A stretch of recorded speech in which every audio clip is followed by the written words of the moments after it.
everyone, Miss Parker back again for another installment of First Chapter Friday. Today we're going to take a look at Two Can Keep a Secret by Karen M. McManus. She's the author of One of Us is Lying, so this is one of her newer books, Two Can Keep a Secret, mystery thriller about Ellery, who moves into a picture-perfect town that has a tragic past. Her aunt disappeared there when she was in high school, and 5 years ago the town became notorious when its homecoming queen was killed. As soon as Ellery arrives, anonymous threats start appearing around town, warning that homecoming is about to get deadly again. Then another girl disappears. Everyone in town is keeping secrets, and Ellery has to decide what is more dangerous, to hide them or to know them.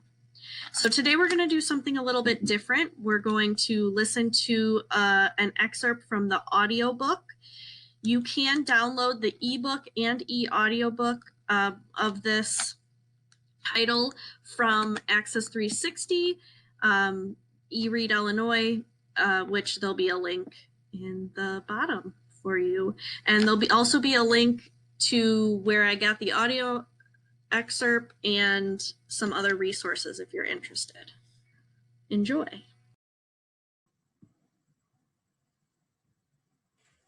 If I believed in omens, this would be a bad one. There's only one suitcase left on the baggage carousel. It's bright pink, covered with Hello Kitty stickers, and definitely not mine. My brother, Ezra, watches it pass us for the fourth time, leaning on the handle of his own oversized suitcase. The crowd around the carousel is nearly gone, except for a couple arguing about who was supposed to keep track of their rental car reservation. Maybe you should take it, Ezra suggests. Seems like whoever owns it wasn't on our flight, and I bet they have an interesting wardrobe. A lot of polka dots, probably. And glitter. His phone chimes, and he pulls it out of his pocket. Nana's outside. I can't believe this, I mutter, kicking the toe of my sneaker against the carousel's metal side. My entire life was in that suitcase. It's a slight exaggeration. My actual entire life was in La Puente, California, until about 8 hours ago. Other than a few boxes shipped to Vermont last week, the suitcase contains what's left. I guess we should report it. Ezra scans the baggage claim area, running a hand over his close-cropped hair. He used to have thick, dark curls like mine, hanging in his eyes, and I still can't get used to the cut he got over the summer. He tilts his suitcase and pivots toward the information desk. Over here, probably. The skinny guy behind the desk looks like he could still be in high school, with a rash of red pimples dotting his cheeks and jawline. A gold name tag pinned crookedly to his blue vest reads, Andy. Andy's thin lips twist when I tell him about my suitcase, and he cranes his neck toward the Hello Kitty bag still making carousel laps. Flight 5624 from Los Angeles, with a layover in Charlotte? I nod.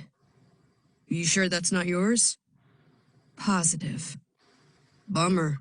It'll turn up, though. You just gotta fill this out.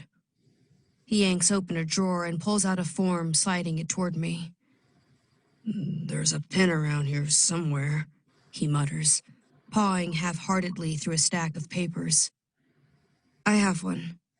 I unzip the front of my backpack, pulling out a book that I place on the counter while I feel around for a pen. Ezra raises his brows when he sees the battered hardcover. Really, Ellery? He asks. You brought in cold blood on the plane? Why didn't you just ship it with the rest of your books? It's valuable, I say defensively. Ezra rolls his eyes. You know that's not Truman Capote's actual signature. Sadie got fleeced. Whatever.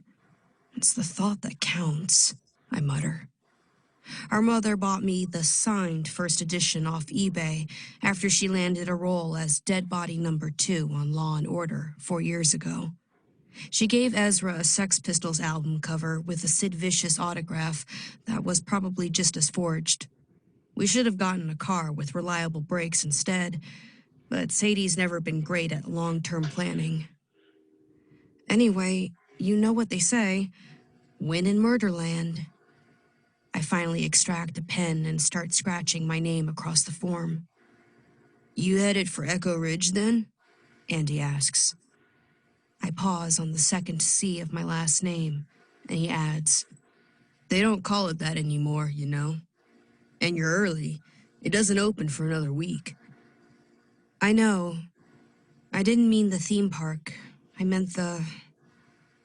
I trail off before saying town and shove in cold blood into my bag. Never mind, I say, returning my attention to the form. How long does it usually take to get your stuff back? It shouldn't be more than a day. Andy's eyes drift between Ezra and me. You guys look a lot alike. You twins? I nod and keep writing. Ezra, ever polite, answers. We are. I was supposed to be a twin, Andy says. The other one got absorbed in the womb, though. Ezra lets out a surprised little snort, and I bite back a laugh. This happens to my brother all the time. People overshare the strangest things with him. We might have almost the same face, but his is the one everyone trusts.